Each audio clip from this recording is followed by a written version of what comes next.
یہی بات ہے جس کو قرآن مجید نے بار بار یاد دلایا ہے کہ وہ کوئی فلسفیانہ نوعیت کی شخصیت نہیں ہے کہ جو ایک مرتبہ اس کائنات کو تحریک دینے کے بعد اس سے غیر متعلق ہو گئی ہے، وہ ایک ایک میرے علم اور عمل کی نگرانی کر رہا ہے، ہر چیز کو دیکھ رہا ہے، اس کی بادشاہی اس زمین و آسمان پر قائم ہے۔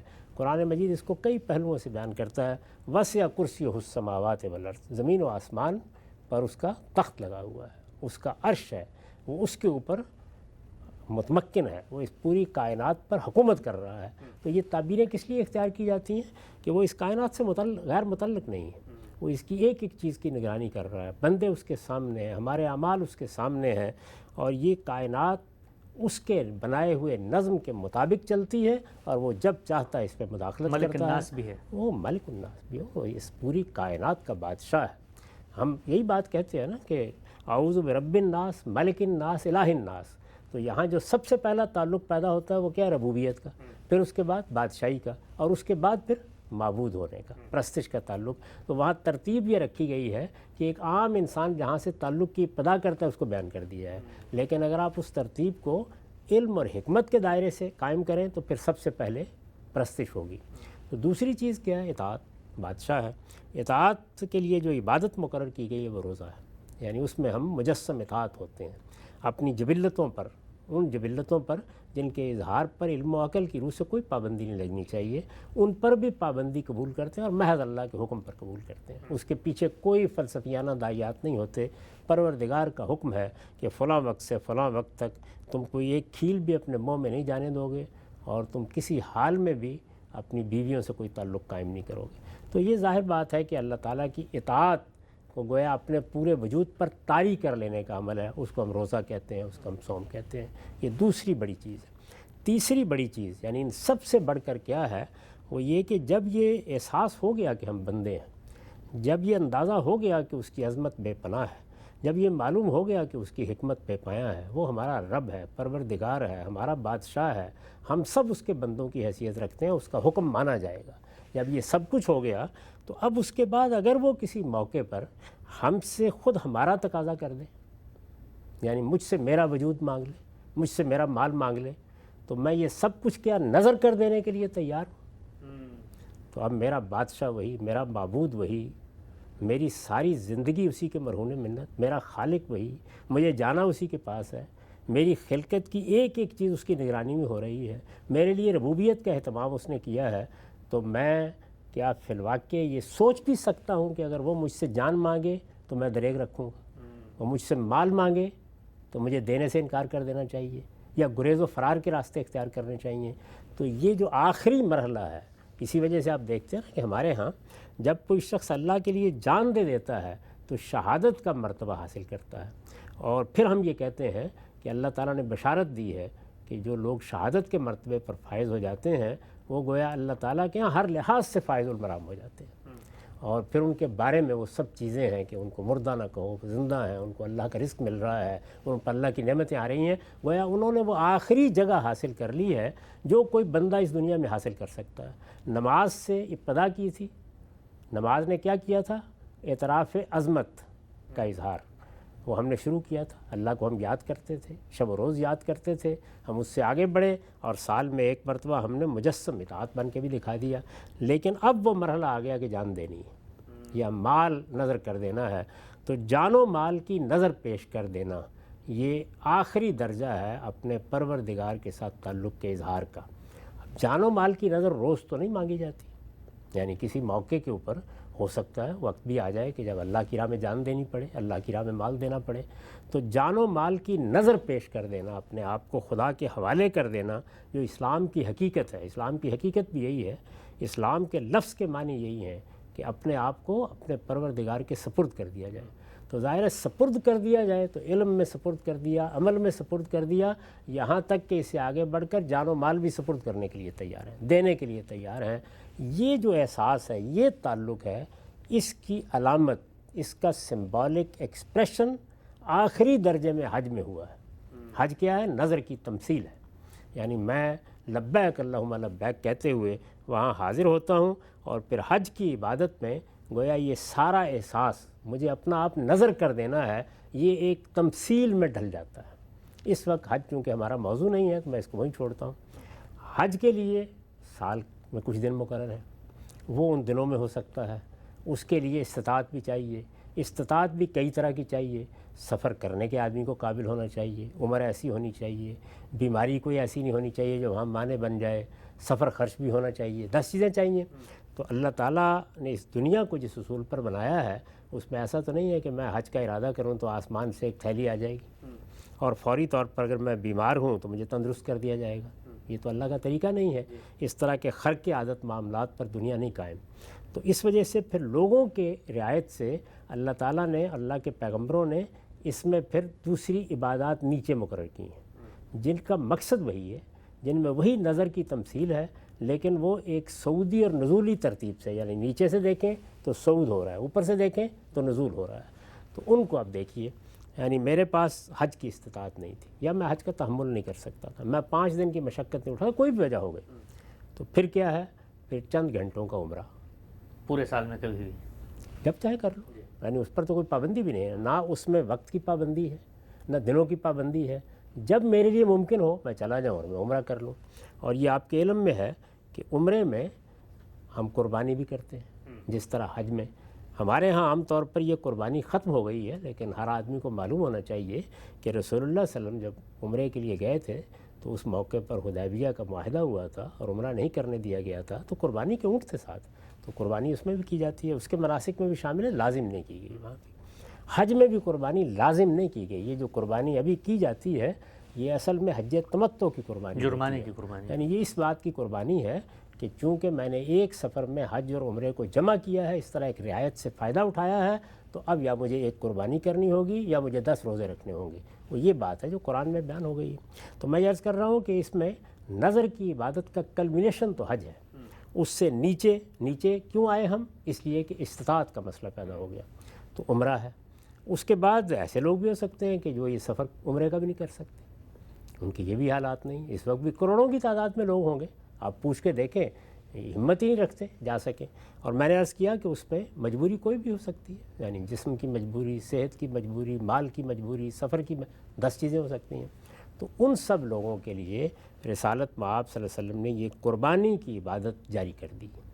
اب قربانی کی عبادت جاری کی ہے تو اس کے ساتھ پھر نیچے ایک اور چیز کو بھی ملحق کر دیا ہے، اور وہ یہ کہ جیسے ہی یکم ذوالحج ہو تو ہم اپنے بال نہیں کاٹیں گے، ہم اپنے ناخن نہیں تراشیں گے، یہ پابندی عائد کر لیں گے اپنے اوپر، بالکل اسی طرح جس طرح کہ احرام میں کی جاتی ہے۔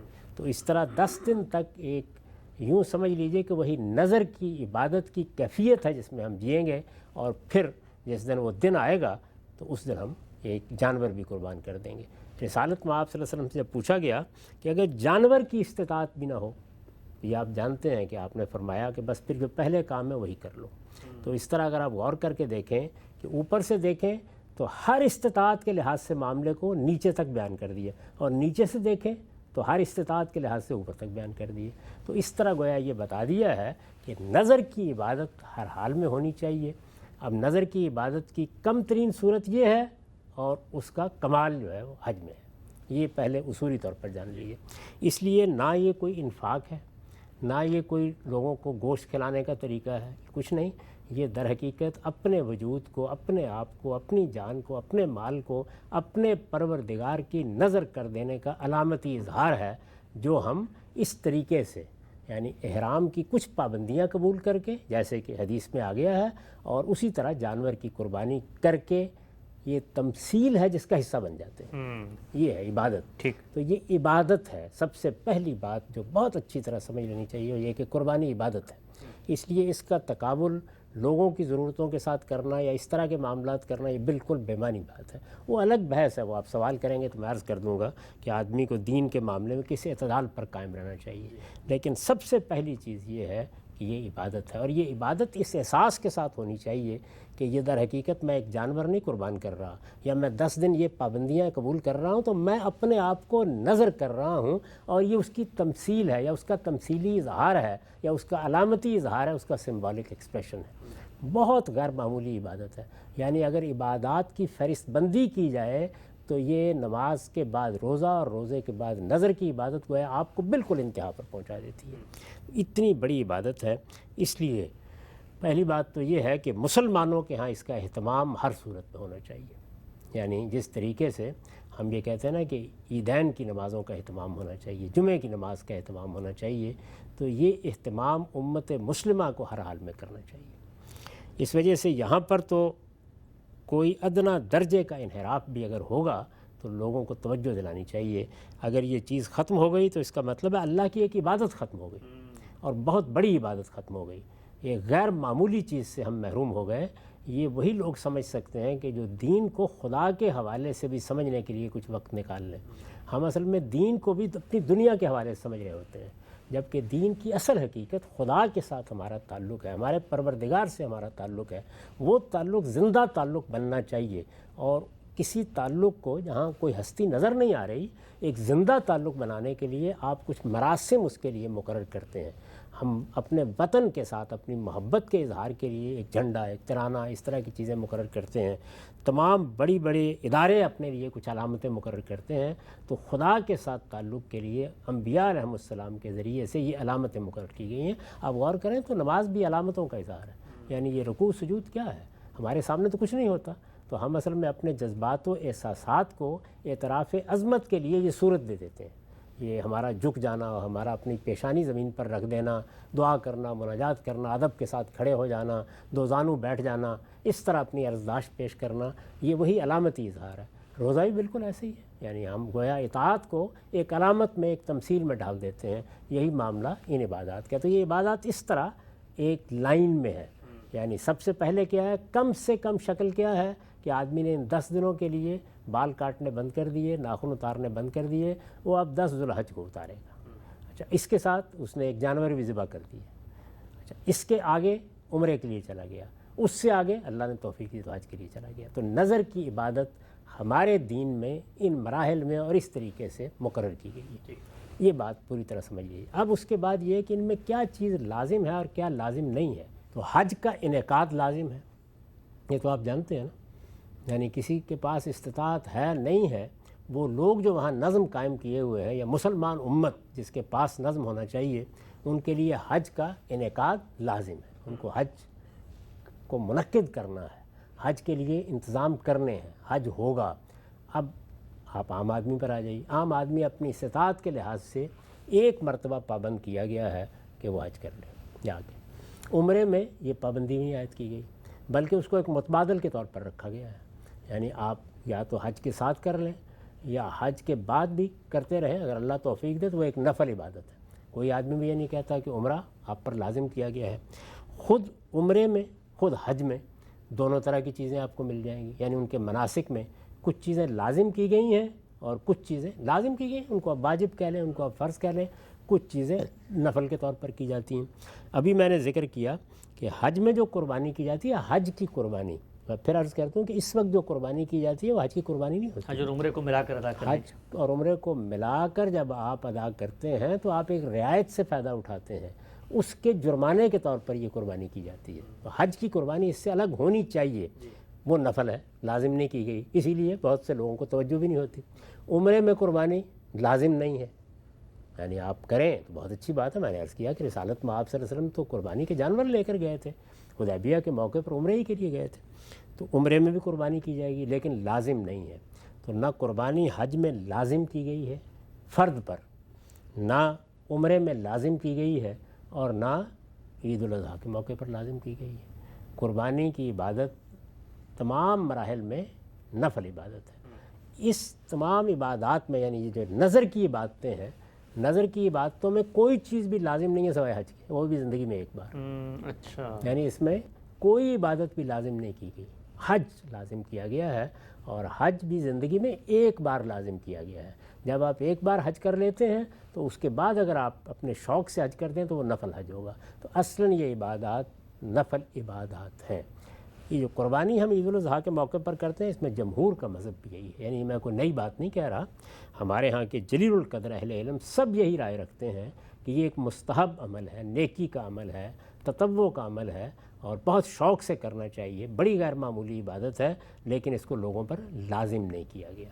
صرف احناف ہیں جو اس کو واجب کہتے ہیں، لیکن ان کے دلائل کا اگر آپ جائزہ لیں تو دلائل انتہائی کمزور ہیں. اچھا. اور اس پر بہت کچھ لکھا جا چکا ہے, بہت کچھ کہا جا چکا ہے. تاہم جس آدمی کا ان کے دلائل پہ اطمینان ہے اس کو واجب ہی سمجھنا چاہیے.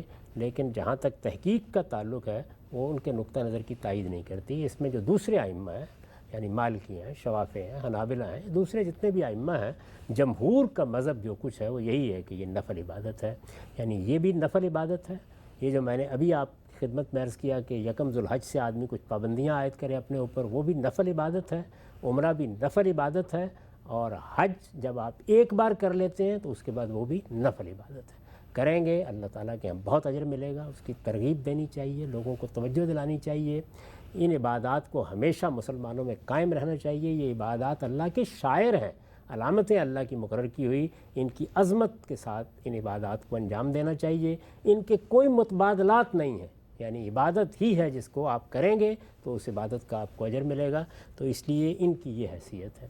کوئی چیز اس وقت تک لازم نہیں ہوتی فرد پر جب کہ پیغمبر صلی اللہ علیہ وسلم یا تو اس کو اجماع اور تواتر سے لزوم کے ساتھ منتقل کریں, اور یا قرآن مجید اس کو آپ پر فرض اور واجب قرار دے. ان دو ذرائع کے سوا جس چیز کے بارے میں بھی کوئی بات کی جائے گی وہ کبھی واجب کوئی فرض نہیں ہوتا. وہ سب کی سب چیزیں مشروع ہوں گی, اس سے آگے بڑھ کر مستحب ہو جائیں گی. استحباب موقت بھی ہوتا ہے اور بعض اوقات اس کی بہت ترغیب بھی دی جاتی ہے. ٹھیک ہے. بہت ہی تفصیل سے سبحان اللہ آپ نے یہ بتایا کہ یہ جو پورا کا پورا تصور ہے قربانی کا, اس کا پس منظر کیا ہے, حکمت کیا ہے, کیا چیز ہے, وہ کیا شخصیت ہے جو اللہ تعالیٰ سے بات کے ذریعے ایک بندہ مومن میں پیدا کرنا چاہتے ہیں. چند ضمنی اشکالات میں پیش کرتا ہوں کہ کر کے تاکہ آپ کی بات کی مزید توضیح ہو. آج کل ہم نے دیکھا سوشل میڈیا پر ایک واقعہ بڑا گردش کر رہا ہے, اور وہ واقعہ یہ ہے کہ ایک صاحب نے کہا جی میں نے قربانی کا ارادہ کیا تو میں نے کہا میں اپنے دوست کو لے کے منڈی جاتا ہوں, وہ بڑا ماہر ہے جانوروں کو دیکھنے کا, پہچاننے کا. تو دوست کے گھر پہ گیا تو وہاں معلوم ہوا گرمی میں بچے بلک رہے ہیں اور پسینے سے شرابور بیٹھے ہوئے ہیں. تو کہتا ہے کہ میں نے کہا بھئی یہ میں جا کر قربانی کر رہا ہوں تو اس سے تو بہتر ہے ایک جنریٹر لے کے میں ان کو دے دوں. تو بظاہر یہ کہانی سننے کے بعد عقل, علم, شعور, اخلاق, حساسیت, انسانیت سب کچھ یہ کہتی ہے کہ بھئی اگر کوئی ضرورت پیدا ہوئی ہے تو قربانی کو مؤخر کرو اور یہ چیزیں پوری کرو. تو ہمارے ہاں تو یہ جو ضرورت ایک گھر میں پیدا ہوئی ہے, معاشرے کی سطح پر, قوم کی سطح پر اس وقت ہم دیکھتے ہیں انفلیشن ہے, جتنی مہنگائی ہے, پیٹرول کی چیزیں ہیں, تو پھر تو عقل یہ کہتی ہے کہ سارے لوگ بجائے قربانی کرنے کے لوگوں کو جنریٹر, دودھ, پانی یہی لے کے دے دیں. جہاں تک قومی سطح پر فیصلے کرنے کا تعلق ہے تو وہ میں اور آپ نہیں کرتے. قومی سطح پر اگر کوئی فیصلے کرنے ہیں تو وہ جو مسلمانوں کا اجتماعی نظم ہے وہ کرے گا. یعنی اگر وہ سمجھتا ہے کہ کسی موقع پر ایسی آفت آ گئی ہے کہ جس میں ہمیں ایک نفل عبادت کی بجائے لوگوں کے منہ میں لقمہ ڈالنا ہے, وہ فیصلہ کر لے گا اس بات کا, اور اس کی گنجائش ہے. اس صورت میں کیا ہوگا, اس صورت میں یہ ہوگا پھر ہم قومی سطح پر یعنی ہمارے حکمران دارالحکومت میں قربانیاں کر دیں گے. اچھا. اس میں وہ چند قربانیاں بھی پوری قوم کی طرف سے کفایت کر جائیں گی. اللہ سے ہم یہ کہیں گے, اللہ کے حضور میں یہ کہیں گے کہ اس وقت ایک آفت ہے, ایک مصیبت ہے, لوگوں کے اوپر ایک افتاد پڑی ہوئی ہے, وہ اس قابل نہیں تھے, یا کوئی اور مسئلہ پیدا ہو گیا تو اس کی نوعیت پھر یہ ہوگی. ظاہر ہے کہ تمام عبادات میں یہ چیز ملحوظ رکھی گئی ہے کہ اگر ان میں کوئی مشقت پیدا ہو جاتی ہے, لوگوں کے لیے ان کو ادا کرنا ناممکن ہو جاتا ہے, یہ تو حرام حلال میں بھی رکھا گیا ہے کہ اس میں اضطرار پیدا ہو گیا, تو اس کا طریقہ یہ ہوگا. جہاں تک فرد کا تعلق ہے تو اس کا یہ کام نہیں ہے کہ وہ ساری دنیا کے معاملات کو سامنے رکھ کے رائے قائم کرے, اس کو اپنے گرد و پیش میں رائے قائم کرنی ہوتی ہے. اور اگر آپ نے اس طرح کا کوئی واقعہ پڑھا ہے تو میرے خیال میں اس موقع کے اوپر ان کو حق حاصل تھا کہ وہ ضرورت کا لحاظ کر کے اگر ان کی مدد کرنا چاہتے ہیں تو کر دیں. یعنی اس میں دونوں چیزیں نہیں ہونی چاہیے. یہ چیز بھی نہیں ہونی چاہیے کہ یہ عبادت تو کوئی اہمیت نہیں رکھتی, عبادت بہت بڑی اہمیت رکھتی ہے, وہ نظر کی عبادت ہے, بہت بڑی عبادت ہے. اور یہ چیز بھی اپنی جگہ ہمیشہ ملحوظ رہنی چاہیے کہ ہم ایک عبادت کرنے کے لیے جا رہے تھے, ادھر ایک بندے کے لیے ایک ایسی ضرورت سامنے آ گئی, وہ میرے بھائی کے لیے آ سکتی ہے, عزیز کے لیے آ سکتی ہے, ہمسائے کے لیے آ سکتی ہے. اس موقع کے اوپر پھر انسانی ضرورتوں کو ترجیح دی جاتی ہے. تو انسانی ضرورت ہمارے سامنے آ گئی, ہمارے گرد و پیش میں آ گئی, ہمارے ماحول میں آ گئی, ہمارے تعلقات میں آ گئی, اس کو ترجیح ملے گی, ہر حال میں ملے گی. وہ انسانی ضرورت اگر فرض کے درجے کی ہے تو اس درجے میں ترجیح ملے گی, اگر وہ استحباب موقت کے درجے کی ہے تو اس درجے میں ترجیح ہوگی. تو یہ بالکل ایک انفرادی فیصلے ہوتے ہیں, ان کو اس طرح موضوع نہیں بنانا چاہیے. البتہ اس موقع کے اوپر بھی ہر شخص کو توجہ دلانی چاہیے کہ قربانی ایک بہت بڑی عبادت ہے اور عبادت کا کوئی متبادل نہیں ہوتا. ٹھیک. اچھا ہم سے بتائیے گا کہ ہم پورا سال باقی کاموں میں یعنی غربت، انفلیشن، یہ مہنگائی، یہ سب کچھ ہوتا ہے، لیکن شادیاں بھی اسی طرح ہو رہی ہیں، شادی ہال بھرے ہوئے ہیں، ہم 14 اگست بھی مناتے ہیں، 23 مارچ کی پریڈ بھی ہوتی ہے، اسی طریقے سے باقی جتنی رسومات ہیں، دن ہیں، تہوار ہیں، Father's Day, Mother's Day, Valentine Day, پھول، یہ سب کروڑوں اربوں روپے لگ رہے ہوتے ہیں، لیکن اس کی کیا وجہ ہے کہ یہ دین کے موقع پر آ کر ساری کی ساری غربت اور حساسیت اور عوام کا یہ احساس جو ہے وہ سینوں میں جاگ جاتا ہے؟ اس کی وجہ میں کئی مرتبہ عرض کر چکا ہوں، اصل میں خدا کے ساتھ تعلق ہم زندہ تعلق کے طور پر دیکھ ہی نہیں رہے ہوتے. یعنی ہمارا یہ مسئلہ بن چکا ہوا ہے کہ ہم چونکہ توارث میں اسلام کو حاصل کر چکے ہیں، ہمارے والدین مسلمان تھے، ہم بھی مسلمان ہو گئے، اسلام یا دین ہمارا شعوری احساس نہیں بنا. اور پچھلے اس کوئی 100-150 سال میں بہت سے ایسے مفکرین پیدا ہوئے ہیں جنہوں نے مذہب کو بھی دنیوی مسئلے کے حل کے طور پر پیش کیا ہے. تو اس سے ایک عمومی رجحان یہ بن گیا ہے، اور اس طرح کی عبادات کی کوئی اہمیت نہیں ہوتی. بھائی یہ بحث تو پھر ہر چیز کے بارے میں شروع ہو جائے گی. وہ 5-10 منٹ جو آپ اللہ کی بارگاہ میں حاضر ہوتے ہیں اس کے بارے میں بھی ہو جائے گی. روزہ آپ رکھتے ہیں تو اس میں بھی آپ جانتے ہیں کہ طاقت انتہائی کم ہو جاتی ہے، اس کا اثر آپ کے کام کے اوپر بھی پڑتا ہے. تو اصل چیز یہ ہے کہ میرے پروردگار کے ساتھ بھی ایک تعلق ہے. یعنی کیا آپ کبھی ماں کی ذمہ داریوں کو اور ماں کے ساتھ تعلق کو اس طرح تولتے ہیں؟ باپ کے ساتھ تولتے ہیں؟ نہیں کرتے نا اس طرح. تو اس کا مطلب یہ ہے کہ ماں کا تعلق تو میں محسوس کرتا ہوں، باپ کے ساتھ بھی تعلق محسوس کرتا ہوں، خدا کے ساتھ تعلق محسوس نہیں کرتا. تو اصل میں یہ ہمارے شعور اور احساس میں اگر خدا کے ساتھ تعلق ہو تو ہمیں معلوم ہو کہ میرے رب کے ساتھ میرے تعلق کا اظہار ہے قربانی، اظہار ہے حج، اظہار ہے عمرہ، اظہار ہے نماز، اظہار ہے روزہ، پھر اس کی اہمیت انسان پر واضح ہوتی ہے. تو اس طرح کے کسی اقدام میں جس کا آپ نے حوالہ دیا ہے، یہ خیال کبھی نہیں کرنا چاہیے کہ قربانی بس کر لی نہیں. قربانی کا اہتمام ہونا چاہیے، یعنی قومی سطح پر اہتمام ہونا چاہیے، لوگوں کو بھی کرنا چاہیے، جس کے پاس استطاعت ہے ضرور کریں، لیکن یہ فرد پر لازم نہیں کی گئی. یہ نفل عبادت ہے، آپ کرنا چاہتے ہیں کریں. آپ محسوس کرتے ہیں کہ یہ مشکل ہوگا یا اس میں کوئی مشقت ہے یا معاشرے کے حالات یا میرے خاندان کے حالات ہیں، خاندان کی طرف سے کر لیں، خاندان کا سربراہ کر دیں. اور اگر نوبت وہاں تک آ گئی ہے جو آپ نے کہا ہے تو قومی سطح پر مسلمانوں کے حکمران کریں اور پوری قوم اپنے احساس کے ساتھ اس میں شریک ہو جائے. ٹھیک. اگر ہم سے بتائیے گا یہ جو پورا فلسفہ ہے، بظاہر جب ہم دیکھتے ہیں معاشرے میں قربانی کے بعد تو اصل میں گوشت حاصل ہوتا ہے، کلیجی پکری ہے، باربیکیو ہو رہا ہے، عید کا موقع، خوشی مسرت تہنیت کا موقع ہوتا ہے، تو پھر مثلا اگر یہ پس منظر رکھ کے ہم جائیں گے تو پھر تو وہ گوشت میرے لیے کوئی اس طریقے سے خوشی کا موقع تو نہیں بنے گا کہ بعد میں پارٹی ہو رہی ہے. یہ تو ایک پورا عبادت کا تصور، عبادت تو سنجیدگی، متانت، شعوری احساس اس میں ہوتی ہے. تو اس کا مطلب یہ جو کچھ پھر پوسٹ قربانی ہمارے ریچولز ہوتے ہیں یہ بھی پھر اس طرح قائم نہیں رہیں گے. نہیں، کیوں قائم نہیں رہیں گے؟ یعنی میں صبح اٹھ کر میں نے تکبیریں بلند کی، میں نے اپنے پروردگار کے ساتھ اپنے تعلق کا لفظوں میں اظہار کیا، اللہ اکبر، اللہ اکبر، لا الہ الا اللہ، واللہ اکبر. کیا خوبصورت چیز ہے یہ. میں بلند کرتے ہوئے عیدگاہ میں گیا، وہاں جا کے میں نے نماز پڑھی، اپنا رب کے سامنے اپنا سر رکھ دیا، وہاں میں نے خطبہ سنا. اس کے بعد میں نے آ کے قربانی کی. یہاں تک میں عبادت میں تھا. اب جیسے ہی وہ عبادت کا کام مکمل ہو گیا تو میں دنیا میں ہوں. یعنی اب میں اپنے پروردگار کی عبادت سے فارغ ہوا ہوں تو اب میرا رخ لوگوں کی جانب ہوگا. تو عید ایک تہوار بھی ہے، ہم خوشی بھی کریں گے، ہم اس کا گوشت بھی کھائیں گے، ہم دعوت بھی کریں گے، سب کام کریں گے.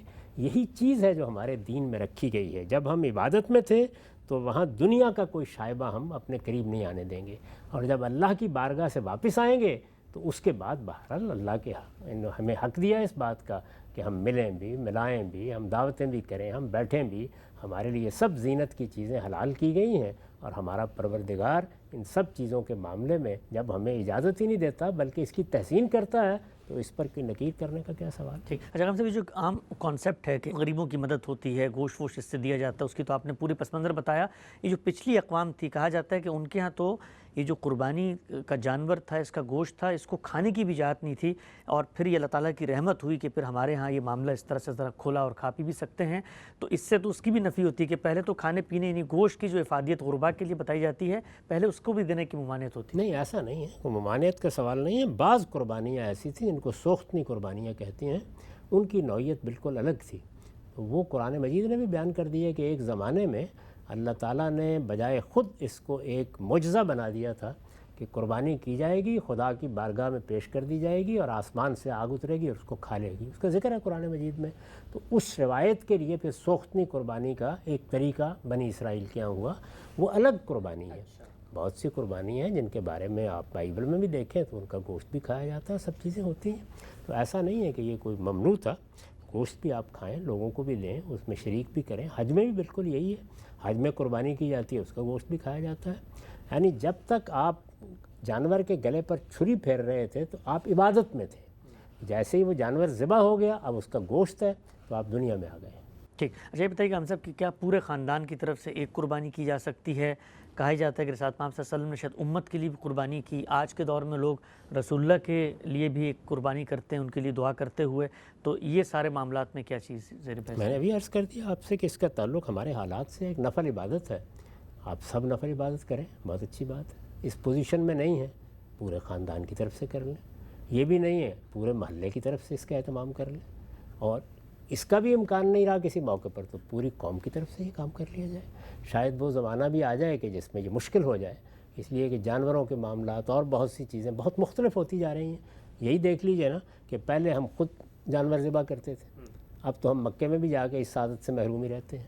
تو حالات کے لحاظ سے ہمارے دین میں یہ سب گنجائش رکھی گئی ہے. ٹھیک. اور رسول اللہ صلی اللہ علیہ وسلم اور امت کے معاملے میں جو قربانی کی باتیں آتی ہیں سامنے، رسالت میں آپ صلی اللہ علیہ وسلم نے تو امت کی طرف سے قربانی کی اور گویا بتایا یہ، یعنی گویا یہ چیز جو تھی وہ آپ کے اپنے عمل سے ایک اسوہ بن کے سامنے آ گئی کہ وہ لوگ کہ جو قیادت کر رہے ہیں رسالت میں آپ صلی اللہ علیہ وسلم پوری امت کے رہنما ہیں اور ہمارے اپنے حکمران انہی کے تحت خلفائے راشدین، تو سب کر سکتے ہیں. حضور نے اس اصول پر قربانی کی ہے. آگے بڑھاتے ہیں ہم سب اس سلسلے کو. یہ بیان فرمائیے گا، آپ نے بتایا تھا کہ یہ جو ہمارے جمہور علماء ہیں، یعنی میجورٹی ہے علماء کی، تابعین کی اوپر کے جو لوگ ہیں، وہ اس کو نفل عبادت سمجھتے تھے. کوئی مطلب صحابہ میں بھی کوئی اس طرح کی مثال ملتی ہے کہ صحابہ نے کہا ہو کہ یہ ہم اس کو نفل عبادت سمجھ رہے ہیں؟ ایسے ہی خلفائے راشدین کے بہت سے اقوال آپ کو مل جائیں گے اور صحابہ کے بھی اقوال آپ کو مل جائیں گے.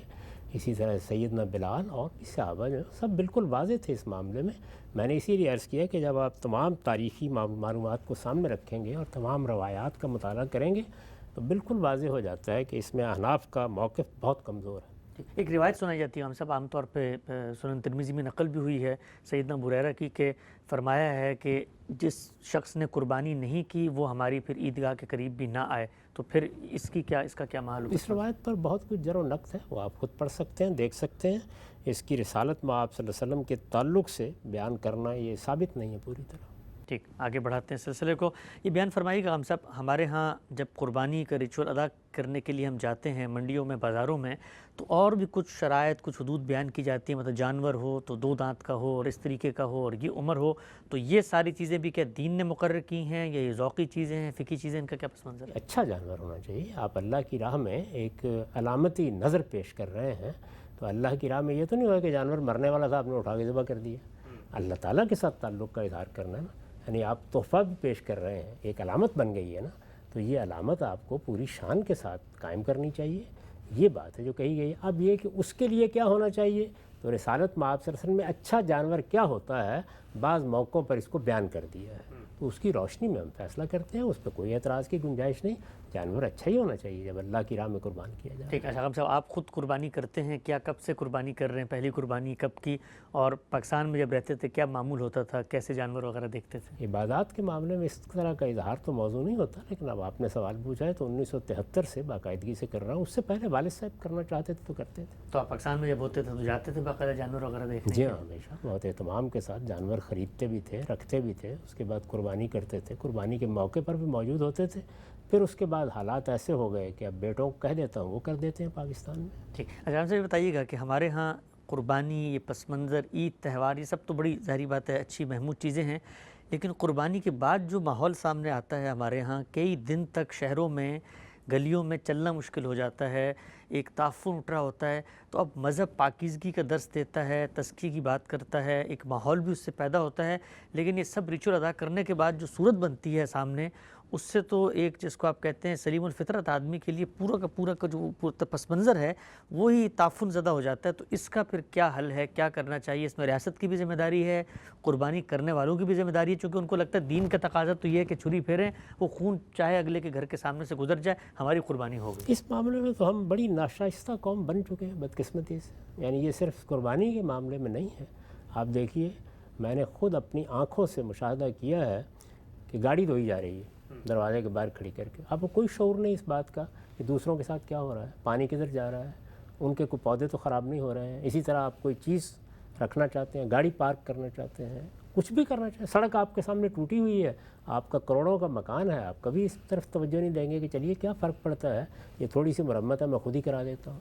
تو یہ چیزیں تو ہمارے یہاں ہے ہی نہیں. یعنی ہم صفائی کا اہتمام کریں, ہم وضو کرتے وقت, ہم دوسری عبادات کرتے وقت دوسروں کا خیال رکھیں, ان کو آزار نہ پہنچائیں. یہ چیزیں بڑی اہمیت کی حامل ہیں, ہمارے دین میں ان کی بڑی اہمیت ہے. دوسروں کو آزار پہنچانا بعض صورتوں میں کبیرہ گناہ بن جاتا ہے, لیکن اس کا ہمیں شعور ہی نہیں ہے. تو یہ شعور لوگوں میں بھی پیدا کرنا چاہیے. ہمارے ہاں تو یہ ہونا چاہیے کہ ہماری تعلیم کی ابتدا یہاں سے شروع ہو. یعنی جب بچوں کو تعلیم دینا شروع کریں تو انہیں بتائیں کہ اچھا شہری کیا ہوتا ہے, اچھا مسلمان کیا ہوتا ہے, لوگوں کے حقوق کیسے رکھے جاتے ہیں, شہر کیسے صاف رکھنے ہیں, گلی کیسے صاف رکھنی ہے, قطار کیسے بنانی ہے, کسی کی مدد کیسے کرنی ہے. یہ چیز تو بچپن سے راسخ کر دینی چاہیے ہمارے ذہنوں میں, لیکن وہ ہم بدقسمتی سے نہیں کرتے. اس کے بعد بڑے ہوتے ہیں تو وہاں پر بھی بالکل بے پرواہی کے ساتھ یہ سب معاملات کرتے ہیں. اور ریاستیں بھی اس طرح کی چیزوں کے بارے میں, چونکہ قومی سطح پر یہی حال ہے کہ ہم جو چیز چاہیں گے اٹھا دیں, کہ آپ ذرا دیکھیے ہمارے جو تفریحی مقامات ہیں ان پر جانا مشکل ہو جاتا ہے. مجھے یاد ہے میں جب آج سے کوئی 50 سال پہلے جھیل سیف الملوک پر گیا تھا تو کچھ دیر کے لیے بالکل مبہوت کھڑا رہ گیا تھا اس کی خوبصورتی دیکھ کے. لیکن اب لوگوں سے پوچھیے, وہ بتاتے ہیں آپ کو کہ وہاں کیا صورتحال لوگوں نے بنا رکھی ہوئی ہے. تو اس چیز کا ہمارا قومی شعور انتہائی پست ہے. تو سڑک پر جاتے ہوئے, راستہ چلتے ہوئے کچھ پئیں گے, کھائیں گے, سڑک کے اوپر پھینک دیں گے, گاڑی کا شیشہ کھولیں گے, اس سے باہر پھینک دیں گے. ہم تو بعض اوقات اگر آپ محلوں میں جائیں تو آپ اپنے سارے گھر کا گرد و غبار کوڑا کرکٹ اٹھائیں گے اور اپنی کھڑکی سے نیچے پھینک دیں گے, بے شک کسی کے سر کے اوپر پڑ رہا ہو. تو اس معاملے میں تو ہماری ناشائستگی بالکل ایک ضرب المثل بن چکی ہے. اس کے لیے مجھے بھی جدوجہد کرنی چاہیے, آپ کو بھی کرنی چاہیے, اس کے لیے میڈیا کو بھی کرنی چاہیے, لوگوں کو بہت تعلیم دینی چاہیے اور اس بات کا اہتمام کرنا چاہیے کہ ہماری عبادات خوبصورتی اور حسن کے ساتھ انجام پائیں. ٹھیک. اچھا ہم نے دیکھا تھا ملیشیا میں, ہم رہے وہاں 10 سال آپ کے ساتھ, تو وہاں پر تو حکومت نے پابندی لگا دی ہے کہ آپ گھر کے اندر, گھر کے باہر یہ کام کر ہی نہیں سکتے. قربانی کرنی ہے تو جانور کو لے کے جائیں. ایک علاقہ مقرر کیا ہے, وہاں پر وہ مسجد کا احاطہ بھی ہو سکتا ہے, کوئی سرکار کی جگہ بھی ہو سکتی ہے, وہاں طریقے سے معاملات ہوں گے. اور اس کے بعد تو کیا ہمارے ملک پاکستان میں بھی اس طرح کی کوئی پابندی ریاست لگائے تو اس کو حق حاصل ہے؟ اس کو بالکل حق حاصل ہے. ہر چیز کو منظم کرنا, جس طرح کے سعودی حکومت ہے تو حج کے معاملات کو منظم کرتی ہے نا, انہوں نے بھی وہاں پابندی لگائی ہوئی ہے. یعنی آپ کے پاس اس کا کوئی راستہ نہیں ہے کہ آپ جائیں اور جا کے حرم میں قربانی کرنا شروع کر دیں یا یہاں سے کوئی جانور پکڑیں. اس کے لیے بھی ایک نظم بنایا گیا ہے, وہ نظم وہاں بھی بنانا بالکل جائز ہے. اسی طرح سے امارات میں بھی ایسے ہی منظم کر دیا گیا ہے. وہاں ملیشیا میں بہت اچھا نظام تھا. میرے علم کی حد تک ترکی میں بھی, دیہاتی علاقوں کے بارے میں تو نہیں معلوم, اسی طرح کا نظم ہے. ہمارے یہاں بھی ہونا چاہیے, اس میں کوئی شک نہیں ہے. یہ ایک علامتی اظہار ہے, پورے احساس کے ساتھ ہم شریک ہوں, لیکن یہ کہ ہمارے شہر صاف ستھرے رہیں, ہمارے گھر صاف ستھرے رہیں, اس کو ایک منظم طریقے سے انجام دیا جائے, یہ سب مسلمانوں کی ذمہ داری ہے. ٹھیک. آخری سوال خان صاحب آج کی نشست کا, ہم دیکھتے ہیں ہمارے پڑوسی ملک ہندوستان میں بڑی تعداد میں مسلمان, کروڑوں کی تعداد میں آباد ہیں, قربانی کرنا چاہتے ہیں, لیکن گائے کا ایک مقدس تصور ہے جو وہاں کی اکثریتی جو عوام ہے اس میں, ہندوؤں میں رائج ہے. تو اس موقع پر حکمت تدبیر کیا کہتی ہے کہ وہ قربانی بھی کریں اور کیسے کریں کہ پھر ان کی دل آزاری بھی نہ ہو؟ اس کا دل آزاری سے کوئی تعلق نہیں ہے, یہ بالکل بیمانی باتیں ہیں. یہ کہ جس وقت کوئی آدمی بتوں کی پرستش کرتا ہے تو میری دل آزاری ہونی چاہیے, نہیں, مجھے اس سے اختلاف ہے, بس اس معاملے کو یہی رہنا چاہیے. تو یہ جو میرے عقائد ہیں, میرا نظریہ ہے, اس پر مجھے عمل کرنے کا حق ہے. آپ کا عقائد ہے, آپ کا نظریہ ہے, آپ کو عمل کرنے کا حق ہے.